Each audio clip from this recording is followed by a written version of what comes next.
पतंजलि योग पीठ हरिद्वार के तत्वावधान में बिहार प्रांत के भोजपुर जिले के आरा प्रखंड के बड़का डुमरा गांव में हम लोग योग प्राणायाम के माध्यम से एक एक बीमारियों को कैसे भगाएंगे वो 5 दिनों में सीखेंगे, समझेंगे और अभ्यास भी करेंगे।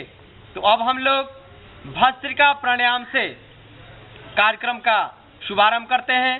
भस्त्रिका प्राणायाम है क्या, करने से क्या लाभ मिलेगा और किनको करना है, किनको कितना देर तक करना है, किन बीमारियों में इसका अभ्यास कितने समय तक करना है, इन चीज़ों को हम सीखेंगे और अभ्यास भी करेंगे। तो सबसे पहले कोई भी प्राणायाम करते हैं तो हम एक आसन में बैठ जाते हैं। तो ये बायां पैर नीचे है, दाहिना पैर ऊपर रखे हैं, दोनों घुटना लगभग जमीन में सटा हुआ, तो ये हो जाता है सिद्धासन।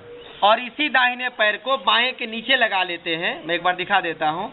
ये दोनों घुटना उठ जाता है, तो ये हो गया सुखासन। अब यही दाहिने को बाएं के ऊपर रख लेते हैं और बाएं वाले को दाहिने के चढ़ा लेते हैं, तो ये हो जाता है पद्मासन। तो इन 3 आसनों में बैठकर के अभ्यास किया जा सकता है। यदि जिनको इन आसनों में भी बैठने में दिक्कत है तो वो पैर खोल करके भी कुर्सी पर भी बैठ करके इस अभ्यास को कर सकते हैं। तो आइए, पहले वाला जो आसन है सिद्धासन का, उसमें बैठने में आराम मिलता है, तो उसी आसन में करेंगे। और ध्यान मुद्रा लगाते हैं या ज्ञान मुद्रा भी कहते हैं। ये अंगूठा है, ये तर्जनी, ये मध्यमा, अनामिका और ये कनिष्ठा। तो अंगूठा और तर्जनी के अग्रभाग को मिला लेते हैं और बाकी तीनों उंगली को सीधा रखते हैं। अब ये हथेली को घुटना पे ला के रख देते हैं। अब मेरुदंड को सीधा करते हैं, पीठ को। अब ये जो अभ्यास बताएंगे भस्त्रिका प्राणायाम का, तो इसमें 5 सेकंड तक धीरे धीरे सांस भरना है और 5 सेकंड तक धीरे धीरे सांस को छोड़ना है। तो ये हमें इसका संतुलन बना के रखना है। ऐसा नहीं कि 5 सेकंड तक लिया और 4 सेकंड में छोड़ दिया, या 5 सेकंड में लिया और 6 सेकंड में छोड़ दिया। असंतुलन का नाम ही बीमारी है। शरीर यदि संतुलित है, अंग हमारे यदि संतुलित कार्य करते हैं तो हमें कोई बीमारी नहीं। यदि शरीर में, अंगों में, कोशिकाओं में असंतुलन आ गया तो बीमारी प्रारंभ हो जाती है। तो आइए एक बार मैं करके दिखाता हूं और फिर हम लोग मिलकर के अभ्यास करेंगे। इसमें आंख बंद कर लेते हैं, ध्यान को 100% प्राणों पर टिकाते हैं। सांस कैसे अंदर जा रहा है, सांस कैसे बाहर निकल रहा है। और जब सांस भरेंगे तो हमारा डायफ्राम फैलता हुआ महसूस होगा और सांस को छोड़ेंगे तो ये फेफड़ा सिकुड़ता हुआ महसूस होगा। और अपने आप को प्राणों से जोड़ देना है कि हे परमात्मा, हे प्राणवायु, मेरा यदि अस्तित्व है तो आप ही के बदौलत है। जिस व्यक्ति का प्राण रुक जाता है तो वो शरीर और उसका अस्तित्व उसी दिन मिट जाता है। तो आइए अपने अस्तित्व को बरकरार रखें। आंख बंद कर लीजिए और एक बार देख लीजिए।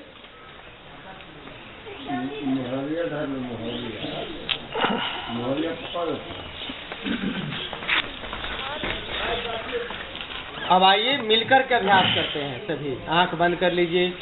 धीरे धीरे प्राणवायु को दोनों नासिकाओं से अंदर ले जाइए। ध्यान रखना है कि हवा पेट में ना जाए। पेट आपका जस का तस रहेगा, केवल ऊपरी हिस्सा जो सीना है, डायफ्राम है, वो फैल रहा है।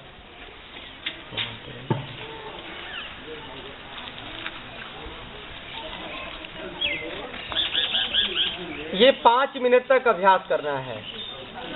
करते रहिए अभ्यास को। धीरे धीरे सांसों को अंदर ले जाना, धीरे धीरे सांस को बाहर निकालने का प्रयास।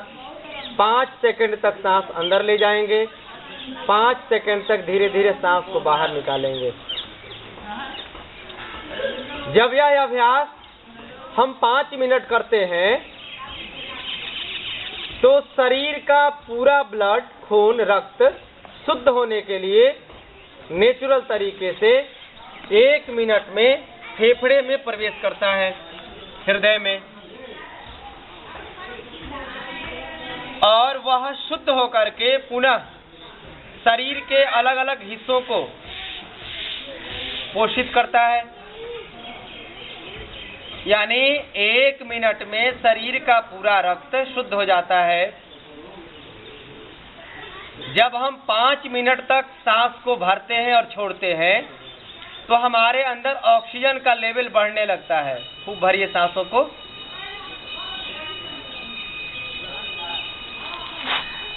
और जिस व्यक्ति के अंदर ऑक्सीजन का लेवल बढ़ा हुआ रहता है, उस व्यक्ति का रक्त आजीवन शुद्ध रहता है। उसे अलग से रक्त शोधन की कोई गोली, कोई दवा लेने की आवश्यकता नहीं पड़ती है। खूब सांस भरिए, खूब सांसों को छोड़िए। प्राण देवता, प्राणेश्वर, प्राण ही हमारा ईश्वर है, प्राण ही हमारा जीवन है। ये जब अभ्यास 5 मिनट करते हैं तो 24 घंटे के लिए हम रिचार्ज हो जाते हैं। जैसे बैटरी आप कभी प्रयोग करते हैं, फिर उसको चार्ज करते हैं, वही शरीर को चार्ज करने की यहाँ पारंपरिक परंपरा है। पूरी तरह से वैज्ञानिक पद्धति पर आधारित है। सांसों को भरिए, सांसों को धीरे धीरे छोड़िए।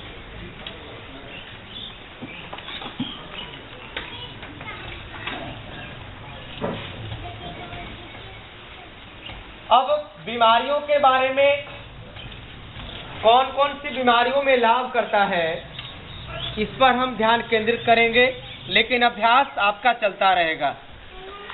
ये जब अभ्यास करेंगे तो कभी किसी को हार्ट अटैक नहीं होगा, कभी किसी को हार्ट में ब्लॉकेज नहीं होंगे, कभी किसी को माइग्रेन की बीमारी, अधकपारी और ब्रेन हेमरेज नहीं होगा। सांसों को खूब भरिए। कभी किसी को चर्म रोग नहीं होंगे, चाहे वो सफेद दाग ही क्यों ना हो। ये अभ्यास करने से गले की बीमारी, टॉन्सिलाइटिस हो, स्वर भंग, आवाज साय करने की परंपरा हो गई हो, साइनस की बीमारी नासिका में, थायराइड की बीमारी, थायराइड ग्लैंड के असंतुलन के कारण होता है। इन बीमारियों से आपकी मुक्ति हो जाएगी केवल सांसों को भरने और छोड़ने से।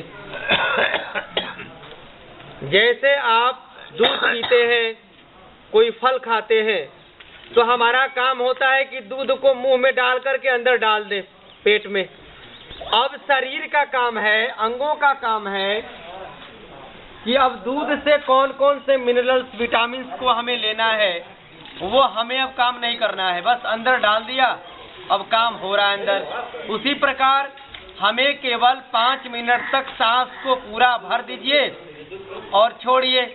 अब शरीर का, हृदय का, फेफड़े का काम है कि इन ऑक्सीजन के द्वारा हमें कौन कौन से लाभ, कौन कौन सी दवाइयाँ बनानी है और कौन कौन से बीमारियों से हमें बचाना है। बस हमारा काम है कि सांस को पूरा लंबे लंबे भरते जाइए और छोड़ते जाइए। बस आपका और हमारा काम हो रहा है। सांस भरिए। इसमें ध्यान को इधर उधर भटकाने की आवश्यकता नहीं है, लेकिन मन इतना चंचल होता है, इतना व्यग्र होता है कि बैठते हैं यहाँ, मन होता है कहाँ।